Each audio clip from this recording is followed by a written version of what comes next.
Historians have a story about where dice came from. Mesopotamia, roughly 5,500 years ago, the Bronze Age, the same place that supposedly gave us writing, the wheel, and cities. That's where humans first started leaving outcomes up to chance, on purpose. It's a clean story. Civilization first, randomness second. There's just one problem. It's wrong. In 2026, a researcher in Colorado checked, not old dice from Iraq, old bone fragments from Wyoming, from Colorado, from New Mexico, objects sitting in museum drawers for decades, filed under unidentified. When he ran the numbers, the oldest ones weren't 5,500 years old. They were over 12,000 years old, found in North America, made by hunter-gatherers at the tail end of the Ice Age. People who didn't farm yet, didn't build cities yet, didn't have writing or metal tools, or anything historians call advanced. Thousands of years before anyone in Mesopotamia carved a single mark onto anything. That's not a small correction. That's 6,000 years erased from the textbook timeline. So today, what were ancient humans actually doing with dice? Who made the first ones? And why bother inventing a tool whose entire purpose is to be unpredictable? Not a weapon, not a hunting tool or a building tool, not anything that keeps you alive in the cold. Something with no survival function at all except the social kind. And that, it turns out, might be exactly the point. Stick around for this one. It changes more than you'd think. Let's get into it. Here's how this actually got found. Not in a fresh dig site. In museum collections. Old ones. Robert Madden, a PhD student at Colorado State University. He went looking through old Native American artifact archives. Plenty of objects had been quietly labeled game piece, or unidentified bone tool. Vague enough that nobody had proven what they actually were. Madden wanted proof. So he built a test. He looked at objects historians already agreed were dice, confirmed by clear historical and ethnographic records. And he found what they all had in common. 4 features, every single time. First, small enough to hold several in one hand at once. Second, clearly marked on one side, deliberately left blank on the other. Third, no holes drilled through them, which rules out the obvious counterargument that they were jewelry. And fourth, worn smooth, from being thrown and picked up for years. 4 boxes to check. Check every box. Madden called it diagnostic. Check most of them. Probable. Then he ran hundreds of unidentified objects through that same test. This is the part most coverage skips. He built this on decades of existing work. An earlier comprehensive catalog of Native American play objects already existed. Madden's test gave that catalog something it never had. A way to actually prove which pieces were real dice. So who exactly were these people? Archaeologists call them the Folsom culture, named after a site in New Mexico where their tools were first identified. They lived roughly 10,900 to 10,000 BCE, right at the tail end of the last ice age. These were skilled hunters, known especially for one specific kind of prey, mammoth and other big ice age game. Their stone tools are still considered some of the finest ever made by hand, precisely shaped, thin, almost impossibly symmetrical. If they could carve something that precise out of stone, carving a simple mark onto a flat piece of bone wasn't a stretch at all. These weren't primitive people fumbling toward civilization. They were skilled, deliberate, and clearly capable of abstract thinking. The dice fit right into that picture, not a strange outlier, a natural extension of who they already were.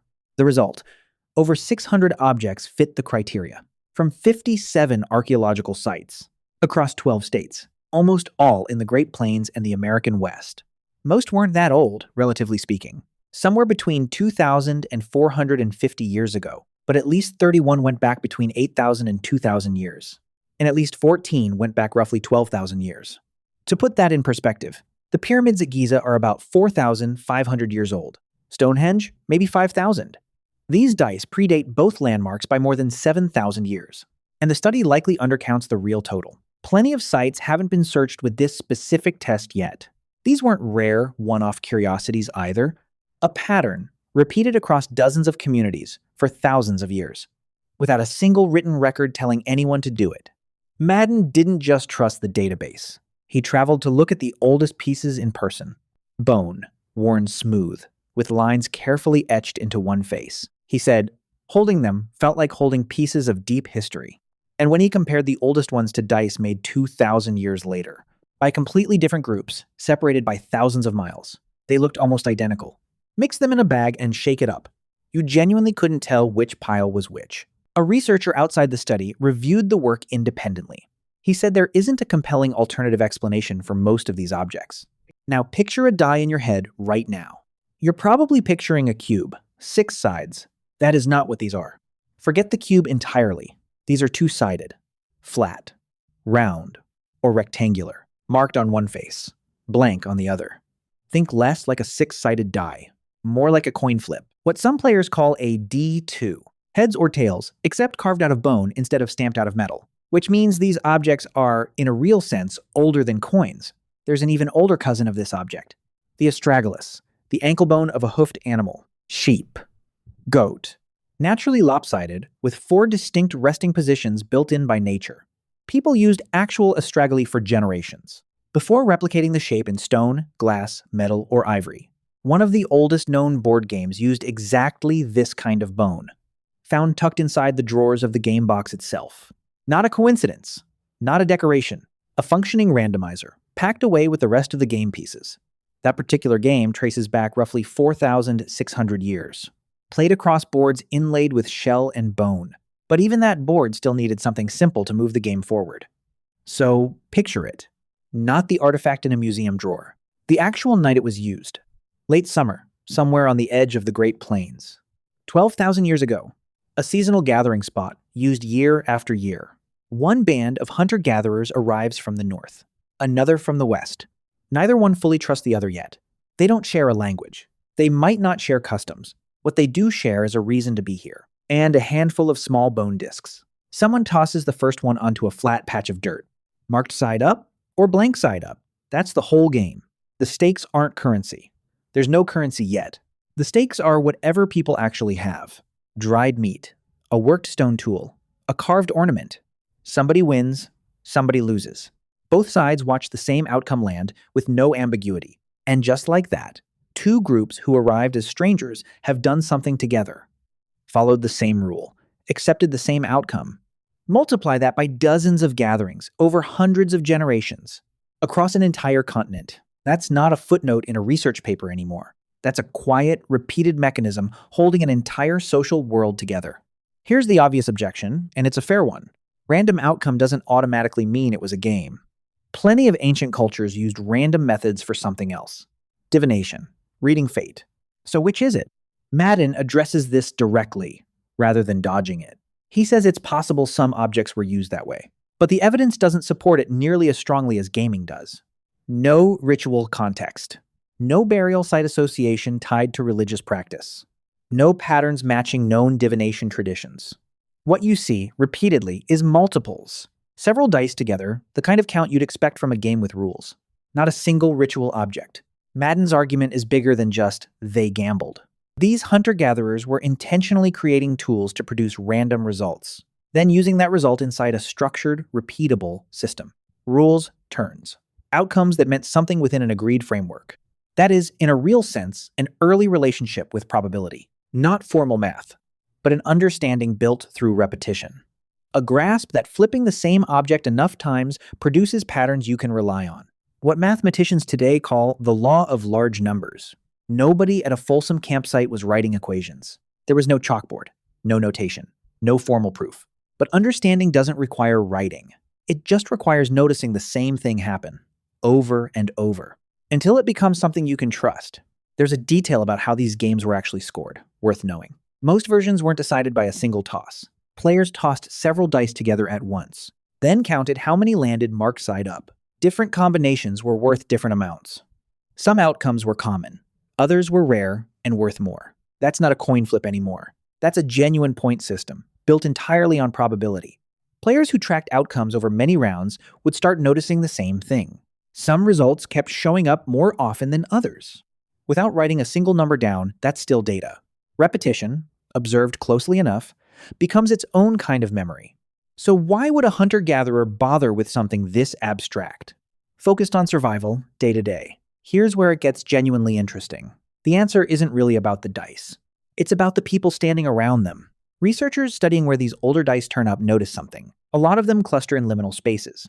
Borders, frontiers, the edges between one group's territory and another's. Not deep inside a single community's home base. Combine that with something else we know. Large seasonal meetups, where different groups gathered temporarily. To trade. to find partners, to exchange information. What this new evidence adds is a mechanism, a shared activity two groups could do together immediately, no translation required. You don't need to speak the same words to understand a coin flip. Win, lose, take a turn, hand it to the next person. It's almost frictionless as a way to build trust between strangers. Gambling, in this light, isn't a distraction from survival. It's a tool for survival, a low-stakes way to build intergroup cooperation. That, in a hostile world, could mean the difference between starving alone and being welcomed by another group. Researchers describe it as an outward-directed intergroup activity, something specifically reserved for outsiders, not for people you already lived with. It happened on territorial frontiers, at large multi-band gatherings, which makes gambling an important mechanism for cultural exchange. Not a side activity, the actual mechanism doing the important work. Which brings us to the part that actually rattled some historians. The traditional story of probability starts in Europe, centuries ago. Gamblers asking mathematicians for help winning at dice and cards. Before that, the assumption was simple. Random outcome games were largely an old world thing. Mesopotamia, Egypt, the Eastern Mediterranean, places with writing, with early math, with civilization. North America, in that old framing, came to it late. Centuries behind, borrowing from elsewhere. Madden's findings don't just nudge that timeline. They detonate part of it. Native American groups weren't borrowing the concept from anywhere. They were doing this independently. Over 6,000 years before the oldest confirmed dice in Mesopotamia, or anywhere in the Indus Valley, a large glowing gap labeled 6,000 plus years sits between them. One archaeologist outside the study called it one of the most exciting papers in years, in North American archaeology specifically. Not just a new artifact. Evidence that humanity's relationship with chance has a second independent origin point. One in the Old World, one on the Great Plains, at the edge of a melting ice sheet, 12,000 years ago. Neither origin point knew the other existed. Separated by an entire ocean, thousands of years, and zero contact. And yet both arrived independently at the same basic idea. Take something small, give it two distinguishable outcomes, and let it decide. That's not proof people are naturally similar everywhere, but it is proof the idea of harnessing chance wasn't a one-time spark of genius. It was something close to inevitable, something a curious social species was always going to stumble onto more than once. There's a quieter point buried inside all of this, worth saying directly. For a long time, history credited firsts to cultures that wrote things down. If you didn't leave a written record, your achievements were easy to overlook. Not because the achievement wasn't real, just because nobody was looking in the right drawer yet. Native American history, in particular, has often been treated this way, assumed to be borrowed or behind, simply because the proof took longer to surface.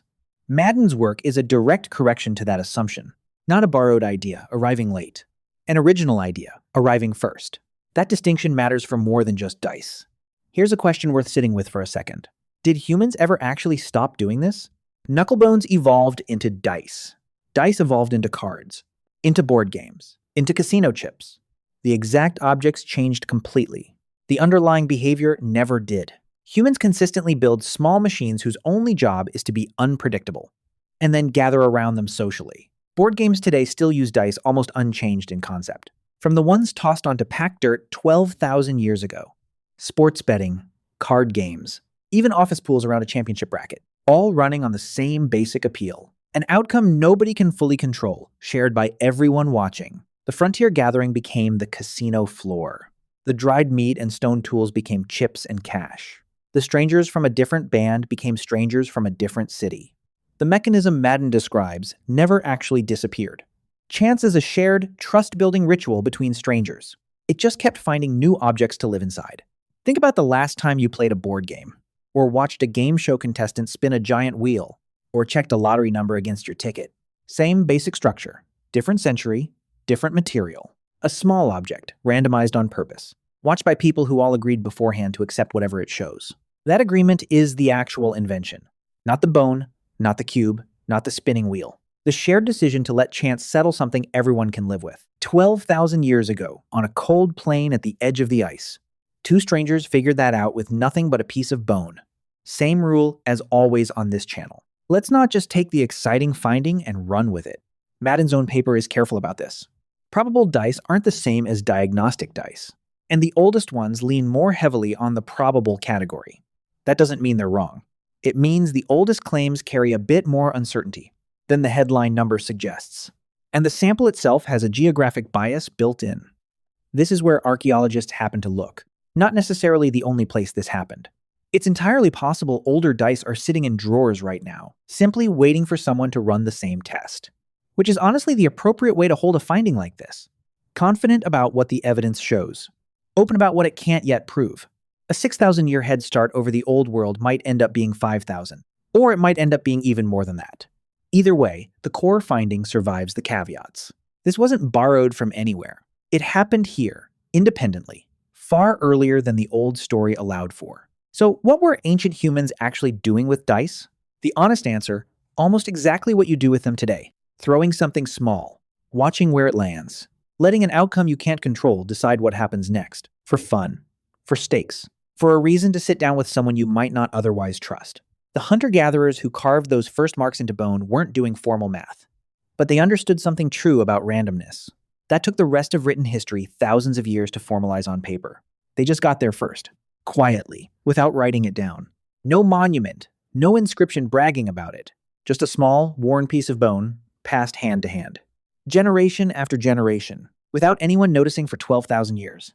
Until a PhD student pulled the right bone fragment out of a drawer and asked the right question, which is, honestly, a strange kind of comfort. Some of the most important parts of human history aren't loud. They're patient. They don't need a monument to be true. They just need someone, eventually, to notice. Every culture that's ever existed has faced the same basic question. Who do we trust, and how do we decide when we can't control the answer? 12,000 years ago, the answer was a piece of bone, tossed onto packed dirt between two groups who barely knew each other.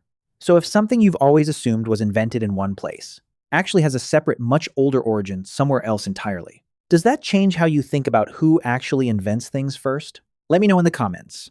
One last number worth remembering. 12,200 years. That's roughly 600 human generations. 600 generations of people who never knew their habit would matter this much. They weren't trying to make history.